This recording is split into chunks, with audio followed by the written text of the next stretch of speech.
Hello everyone, welcome to the next video of complete grammar series.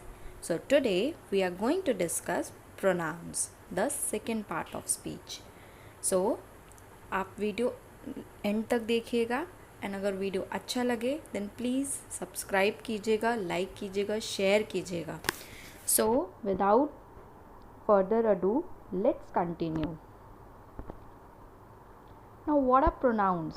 पहले तो ये जानते हैं words that take the place of a noun is known as pronoun. Okay, हमने noun पिछले video में discuss किया है, सो उस वीडियो को भी आप देखिएगा ज़रूर and then you can continue with pronounce.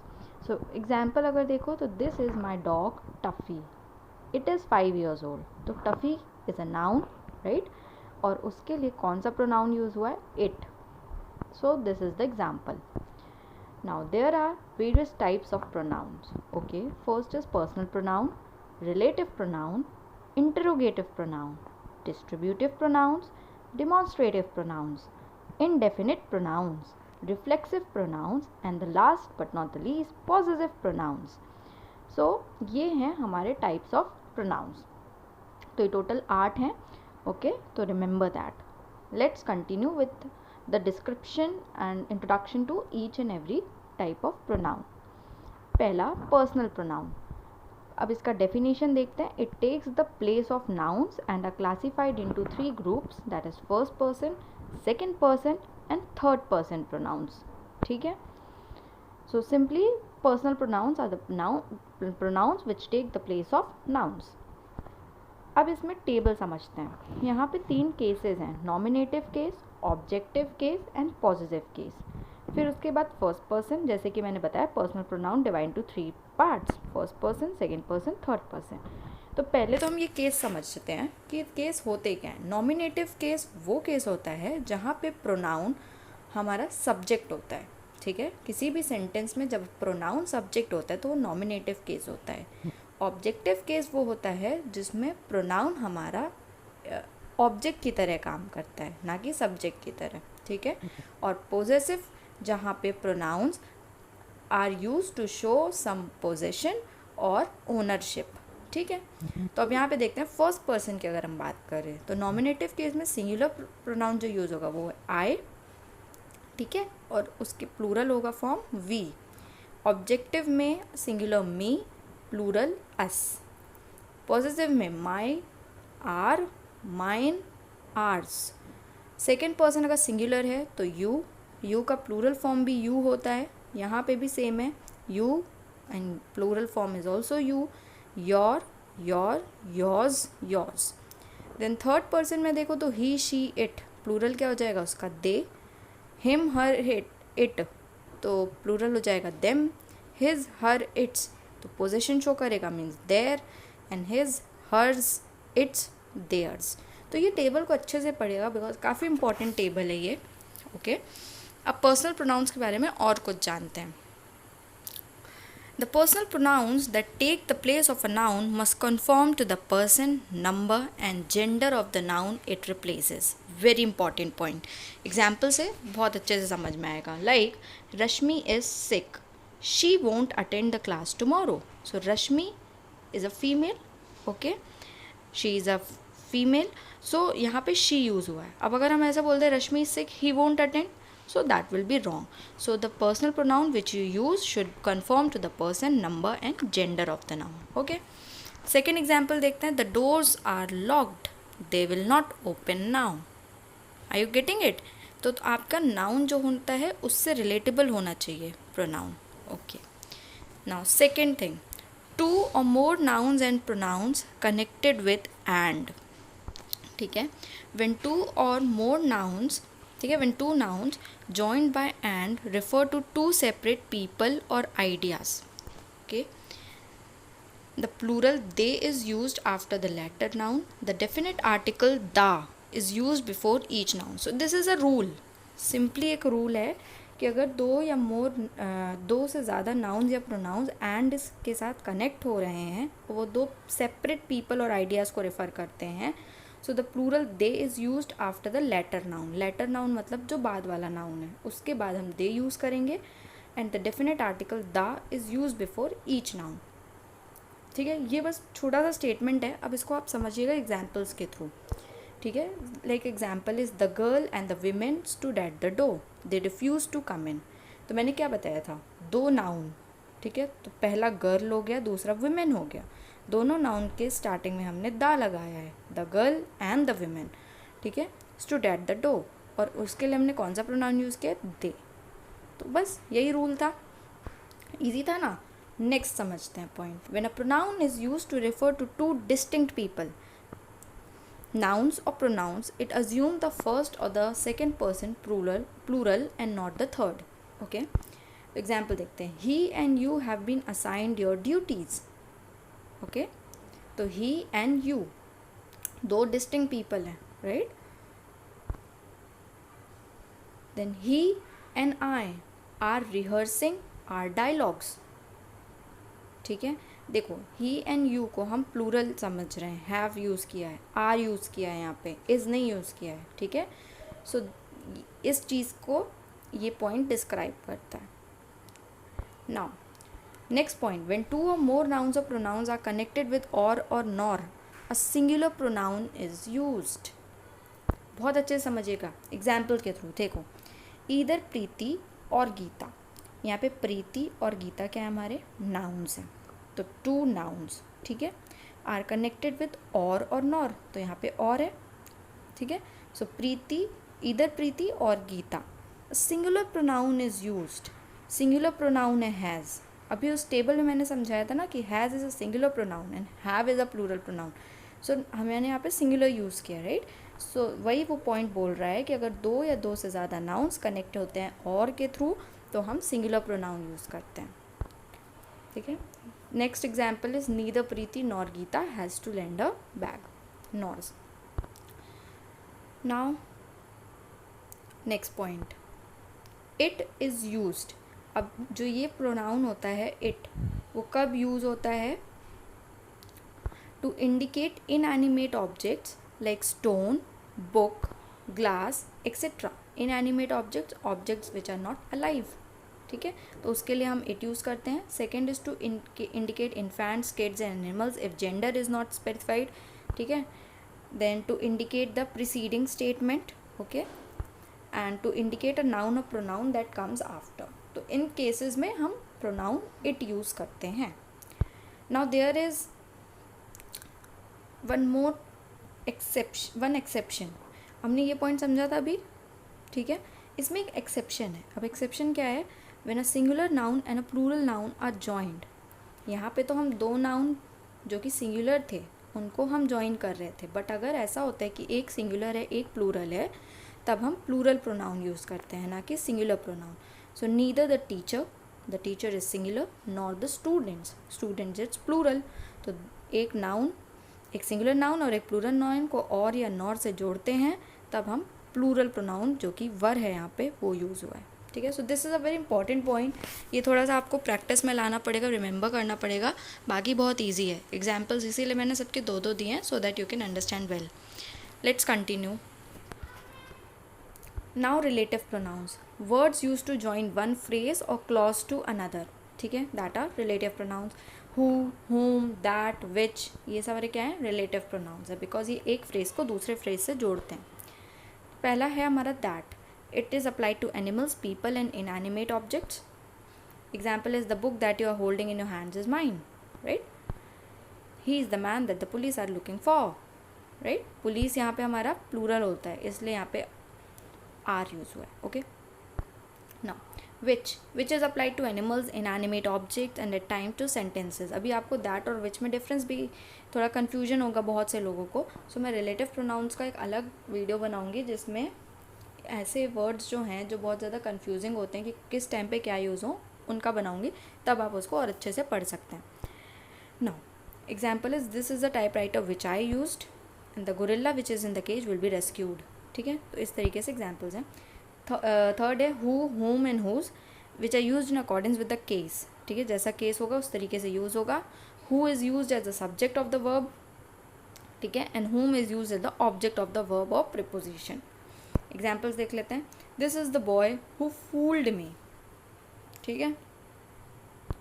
And this is the man whom I longed to meet, ठीक है।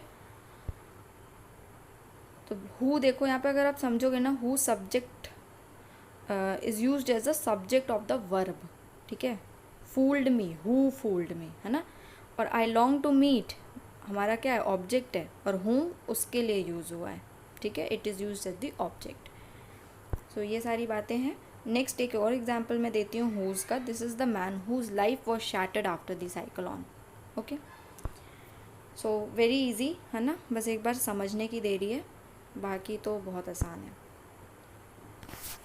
Now skipping to next slide. Okay, what is used instead of that which, ठीक है। What does not assume a possessive case. Okay, example, what happened at the hospital is only known to me. It is a nominative case. Why? मैंने बताया था nominative में pronoun जो है वो as a subject use होता है, ठीक है। तो यहाँ पे देखो subject की तरह use हुआ है। Then why don't you practice what you preach? It is objective. It is used as an object, ठीक है। Then whoever, whatever, whichever, sorry, are known as compound relative pronouns. Why? And they do not have an antecedent. Antecedent मतलब कि कोई भी, antecedent मतलब इन pronouns के पहले कुछ भी नहीं लिखा रहेगा, ठीक है। Like whoever wishes to join me is welcome. Whatever be the reason, your mistake cannot be forgiven. Whichever way you perform the task, it has to be finished. ठीक है। तो ये जितने भी वर्ड्स हैं इनके पहले देखो कुछ भी यूज़ नहीं हुआ है, राइट। तो सेंटेंस इन्हीं वर्ड से बिगिन हो रहा है। So that is why it is written that they do not have an antecedent. I hope you are getting it. Now interrogative pronouns. When a pronoun is used to ask a question like what, who, which, whom, whose, these are interrogative pronouns. Like example, what is your name? Who won the IPL? Which teacher has asked you to submit this assignment? Whom did you give the book to? Sorry, यहाँ पे give miss हो गया है, so no problem. Okay, whose shoes are you wearing? So these are all questions and these are interrogative pronouns. Now one more point, interrogative pronouns can also assume suffixes like ever and so ever. मैंने word power made easy जब पढ़ाया था वहाँ पे suffix की बात की थी। सफिक्स हमारा होता है जो वर्ड के एंड में लगता है, right. So what ever, who ever, which ever, हुम सो एवर, हुज एवर, है ना, हु एवर, ऐसा करके जो भी बनते हैं ना, ये मैंने लिखा है नीचे, उस तरीके से भी इंटीग्रेटिव प्रोनाउंस होते हैं। Now next type is distributive pronouns, words that simultaneously indicate the nouns. These pronouns are in singular form and they always come after the verbs, ठीक है। तो इसको समझिएगा। पहला होता है each, goes before a singular noun and is followed by singular verbs, ठीक है। सिंगुलर नाउन के पहले आता है each. Each sentence is divided to two parts. Each worker has been provided with his own instrument. Like यहाँ पे sentence, यहाँ पे वर्कर, ये सब क्या है, ना सिंगुलर नाउन है और उसके पहले ही ईच हुआ है, ईच यूज़ हुआ है, ठीक है। And is followed by singular verbs. Okay, now either और नीदर भी होते हैं जिसमें singular verb is used after either and neither, ठीक है। Like either plot is available, neither student was qualified for the test. तो ये सारे क्या हैं, इज़, वॉज, ये सारे क्या हैं, सिंगुलर हैं, ठीक है। नाउ यहाँ पे एक पॉइंट है, each used after a plural subject, ठीक है, assumes a plural verb. Example, they each have their own costumes. So they यहाँ पे क्या है, प्लूरल है, तो ईच हमारा किसके बाद आया है, प्लूरल सब्जेक्ट के बाद आया है, तो प्लूरल वर्ब भी हम यूज़ किए हैं, their own costumes, right, there. अब जैसे हैव है, ये सब प्लूरल हो जाता है सेंटेंस, ठीक है। In case of numerals, each is used after the numerals. Like the books are worth 100 rupees each, means numeral के बाद ईच यूज़ होगा, उसके पहले नहीं होगा। आप you can't use it like the books are worth each 100 rupees, no, the books are worth 100 rupees each. Okay, easy, good going. Now demonstrative pronouns. These pronouns identify and point to a noun or pronoun. This, these, that, those, these are demonstrative pronouns. ये किसी भी object को, किसी को pronoun को point out करते हैं, ठीक है। Like this or these, this is my house, these people have the courage to fight for their rights. Then that and those, That is his house. Those mangoes are ripe. This is how we use demonstrative pronouns. Indefinite pronouns refers to a person or thing that can be identified but cannot be specified. Are you getting me? आप example देखो समझ जाओगे. All, सम, etcetera. मतलब कुछ measurement नहीं है इन चीज़ों का. ठीक है, आप कुछ भी स्पेसिफाई नहीं कर सकते हो, बट हाँ आइडेंटिफाई ज़रूर कर सकते हो. For example, see, any or some. Any is used in negative sentences and questions, whereas some is used in positive sentences in place of any. So this is the difference in any and some. Okay, I do not have any money. This is a negative sentence. Do not is used. So any is used here. I have some money. This is a positive sentence, and any is replaced by some. I have some money. Now second is anyone, anybody, someone, somebody, no one, nobody, everyone, everybody. So examples: did anyone find the missing clue? Someone please come forward. No one arrived on time.